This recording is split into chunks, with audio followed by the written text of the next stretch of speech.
우리 묵상의 사람입니다. 오늘은 베드로전서입니다. 공동서신, 일반 서신으로 구분된 베드로전서. 바울 서신과 달리 수신자의 이름이 아니라 발신자의 이름으로 쓰여진 책입니다. 나그네 인생을 살아가고 있는 흩어진 백성들을 향하여 하나님의 마음을 전하는 서신서인데요. 전사님, 베드로전서에 대해 한번 말씀해 주시겠어요? 베드로전서는 로마에 흩어져 있는 그리스도인들을 격려하고 용기를 주기 위해서 쓰여진 편지인데요. 당시 이들은 로마의 문화 속에서 여러 모양으로 핍박과 박해를 받고 있었기 때문입니다. 이 베드로전서를 총 5장인데요. 이걸 내용을 좀 정리해보면 첫 번째, 베드로는 우리를 부르신 하나님을 찬양합니다. 예수 그리스도를 통해 우리를 택하시고 부르시고 구원하신 하나님의 백성으로 우리는 새로운 성전이고 거룩한 제사장이라고 새로운 정체성을 확립시켜 주는데요. 이 정체성으로 자신들이 받는 고난을 어떻게 반응해야 하는지 실질적인 제안을 베드로가 합니다.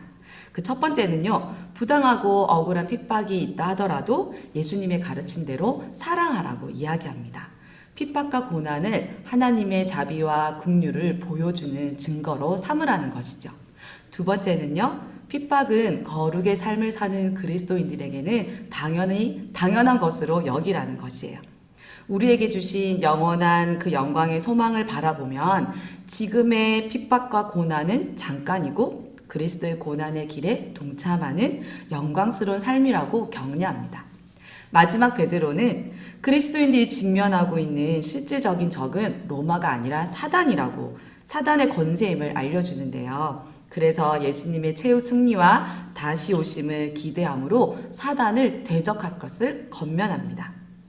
베드로전서를 읽다 보면 한 절 한 절이 굉장히 임팩트 있게 담겨져 있어서 편안하게 넘기시기 어려우실 텐데요. 묵상하실 때 그 한 절 한 절을 자신의 기도로 바꾸시면 더 깊은 묵상을 하실 수 있을 것 같아요. 베드로전서, 고난, 구원, 또 성도의 삶. 초대교회 성도들의 삶은 외부적으로는 콜로세움의 핍박과 내부적으로는 카타콤의 영성이었습니다. 유대교와 달리 그리스도 외에 다른 길이 없기에 기독교 신앙은 로마로부터 참으로 많은 핍박과 또 박해를 받았는데요. 이들이 핍박과 박해 가운데서도 하나님을 사랑할 수 있었던 비결, 그렇다면 어떤 시기이기에 그렇게 박해와 고난을 당했는지 우리 정철 목사님 좀 말씀해 주시겠어요? 네, 베드로전서의 시기를 확인하는 거 참 중요합니다. 묵상을 위해서 배경을 연구하는 거 너무나도 중요한데요.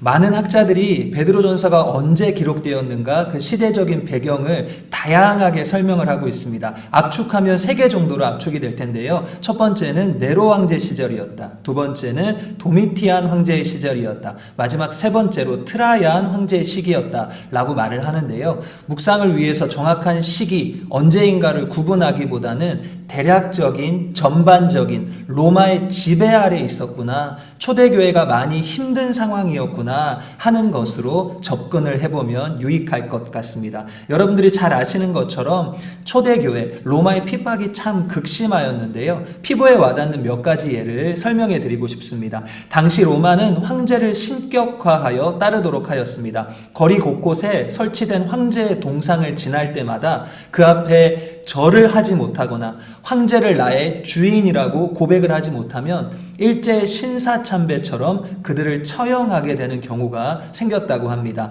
이런 처형의 주 대상이 되었던 사람들이 안타깝게도 기독교인들이었다는 것이죠. 기독교인들은 이렇게 원형 경기장에 끌려오게 됩니다. 아주 잔인하게 사자들의 밥이 되어 순교하게 되는 일들이 빈번히 생겨났다는 것이죠. 또 어떠한 이들은 강제로 끌려와서 나무에 아주 높이 만들어진 나무 장대에 매달려지게 됩니다. 그리고 어두운 밤이 되면 온몸에 기름이 발라져서 인간 횃불이 되어 처참하게 순교하고 말았다고 합니다.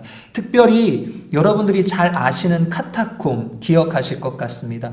그 핍박이 얼마나 거셌는지 은신처로 지하를 찾아 들어가게 되었다는 것입니다. 지하 10m, 15m까지 숨어 들어가 겨우 한 사람만이 지나다닐 수 있는 통로에 거하며 그들의 믿음을 지켰던 사람들이 바로 베드로 전서가 기록될 당시의 그리스도인들이었다는 것입니다. 베드로는 이러한 시대적 배경 속에서 당시를 살아가는 그리스도인들에게 눈물 어린 마음으로 격려의 편지를 지었던 것입니다. 핍박과 박해라는 어둠 속에서 그들이 빛을 볼 수 있었던 이유, 고난을 참고 핍박을 참을 수 있었던 이유는 우리의 산돌 되시는 예수 그리스도, 산 소망 되시는 예수 그리스도를 믿는 믿음 때문이었습니다. 그들의 고난은 스스로의 잘못에 의해 생긴 고난이 아니라 예수님 때문에, 천국에 대한 소망 때문에 생긴 고난이었습니다.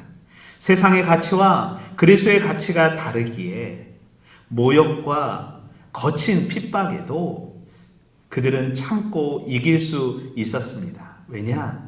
우리가 택하신 족속이고 왕같은 제사장이며 하나님의 백성임을 강조하기 위한 것이고, 하나님께서 정하신 날 구원받게 될 것임을 강조하고 있기 때문입니다. 그렇다면 정윤태 목사님, 이들의 고난을 보며 오늘날의 고난 어떻게 반응해야 될까요? 네, 정철 목사님이 말씀하신 것처럼 베드로가 말하고 있는 이 고난과 또 우리가 현실 속에서 생각하는 시련과 고난은 큰 갭이 있습니다. 당시에는 아주 원초적이고 또 고통스러운 고난을 당했단 말이죠. 그렇지만 현재 대한민국에 사는 우리는 그런 원초적인 고난을 당하고 있지는 않습니다. 그렇지만 당시의 사람들이 생각했던 당했던 고난과 차이는 분명히 있겠지만, 시대와 상황을 막론하고 누구든지 그리스도를 위하여서 그리스도인답게 살고자 한다면 고난을 피할 수가 없다는 것이죠. 모든 성도들이 다양한 모습으로 고난을 당하고 있는데, 중요한 것은 고난을 대하는 우리의 관점과 태도라고 생각이 됩니다. 성도가 겪는 시련과 고난의 목적을 세 가지 정도로 분류를 해볼 수 있겠는데요. 첫 번째로, 이 고난은 그리스도인들의 믿음을 단련하기 위한 고난이 있습니다. 우리 모두가 부인할 수 없는 사실은 우리가 편안하고 뭔가 갖춰진 삶을 살아갈 때에 우리에게 점점 그 신앙의 군더더기가 생긴단 말이죠. 그래서 다시 순수하게 주님을 바라보도록 그렇게 만드는 시련을 주시기도 한다는 것입니다. 두 번째는, 고난은 우리의 믿음이 어디에 있는지, 내 믿음이 지금 어디에 있는지 시험해 보기 위해서 고난을 주시기도 한다는 거죠. 대표적으로 아브라함의 그 시험을 우리가 알 수 있겠습니다. 마지막으로, 하나님의 자녀들이 죄악 가운데 있을 때에 그 죄를 징계하시기 위해서 시련을 주시는 경우가 있습니다. 그런데 베드로전서에서는 이 그리스도인으로서 의롭게 당하는 고난에 대하여서 이상하게 여기지 말고 오히려 기쁘게 여기라라고 말씀하는데요. 왜냐하면 죄로 망가진 세상에서 살아가는 우리에게 고난이라는 것은 불가피하다는 것입니다. 그리스도인들에게는 믿음으로 살아갈 때에 느낄 수 있는 그 기쁨이 있는데, 이 기쁨은 그냥 오는 것이 아니라 시련과 고난을 믿음으로 통과하고 난 다음에 오는 기쁨이라는 것이죠. 이것은 예수님께서 가장 먼저 우리에게 보여주신 본입니다. 예수님께서 그 고통스러운 십자가, 그것을 참으시고 수치를 개의치 않으셨던 그 이유가 그 앞에 있는 기쁨 때문이었다라고 성경은 말하고 있죠. 그래서 우리가 예수님과 함께 영광을 받기 위해서 또한 예수님과 함께 고난도 받아야 할 것이라고 성경은 계속해서 말씀하고 있습니다. 담임 목사님께서 이 고난의 신비에 대하여서 때마다 말씀하고 계신데요. 고난을 통하여서 우리가 얼마나 연약한 존재인지를 알게 되고 또 연단을 받으면서 믿음이 자라게 됩니다. 우리가 베드로전서를 묵상하면서 고난에 대하여서 아니 왜 나에게 이런 일이? 라는 태도가 아니라 내게 올 것이 왔구나라는 그런 고난에 대한 열린 태도를 가지게 된다면은 우리가 이 신앙의 성장에 큰 유익이 될 것이라고 생각이 됩니다.